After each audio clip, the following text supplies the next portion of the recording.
ஆண்டவராம் இயேசுவில் உறுதியான விசுவாசம் கொண்டு வாழ்ந்து வருகிற அன்புக்குரிய சகோதர சகோதரிகளை உங்கள் யாவருக்கும் இறைமைந்தன் இயேசுவின் நாமத்தில் ஸ்தோத்திரங்களை வாழ்த்துக்களை தெரிவித்துக் கொள்கிறேன். நாம் சந்தோஷமாயிருக்கும் போது நம்மை சுற்றி அநேகர் இருப்பார்கள்.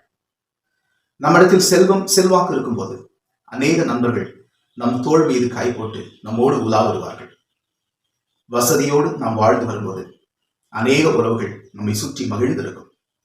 திடீரென ஒரு பலவீனம் வந்தால், திடீரென ஒரு வியாதி வந்தால், திடீரென ஒரு பிரச்சனை வந்தால், திடீரென ஒரு இழப்பு வந்தால் நாம் தனித்து விடப்பட்டவர்களாக உணர்வோம்.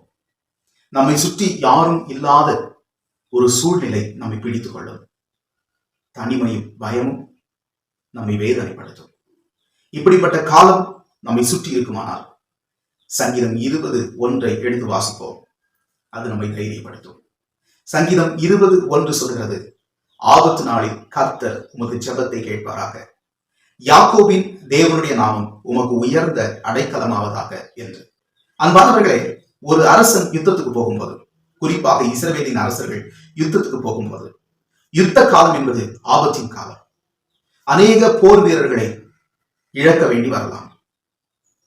சில இடங்களை இழக்க வேண்டி வரலாம். அரசனுடைய உயிருக்கு கூட உத்தரவாதம் இல்லாத சூழல் ஏற்படலாம். அரசனை கூட மரித்து போகலாம். இந்த ஆபத்துக்கள் நிறைந்த காலத்தில் அரசனுடைய இருதயம் பயத்திலும் கலக்கத்திலும் குழப்பத்திலும் நிறைந்திருக்கும். இந்த பயத்தில் இருந்து, கலக்கத்தில் இருந்து, குழப்பத்தில் இருந்து அரசன் விடுதலையாவதற்காக இஸ்ரவேலின் சமூகம் அரசனுக்காக இறைவனை நோக்கி வேண்டுதல் செய்கிற சங்கீதமே இந்த சங்கீதம்.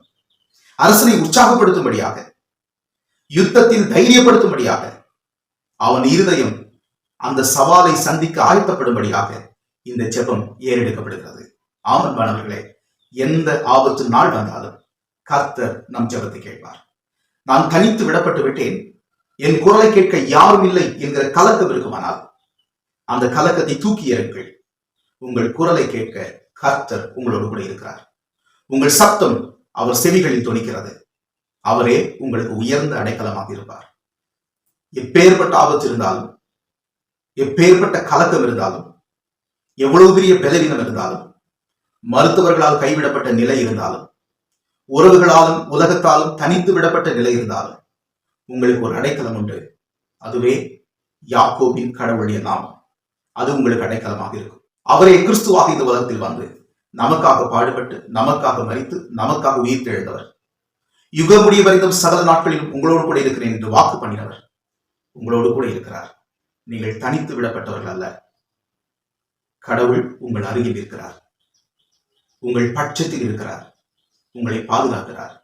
அவரே உங்களுக்கு உயர்ந்த அடைக்கலமாக இருக்கிறார். அந்த நம்பிக்கையோடு இந்த நாளை துவங்குவோம். கர்த்தர் தாம் இந்த வசனங்களை கொண்டு உங்களை வழிநடத்தி காப்பாராக. ஆமென்.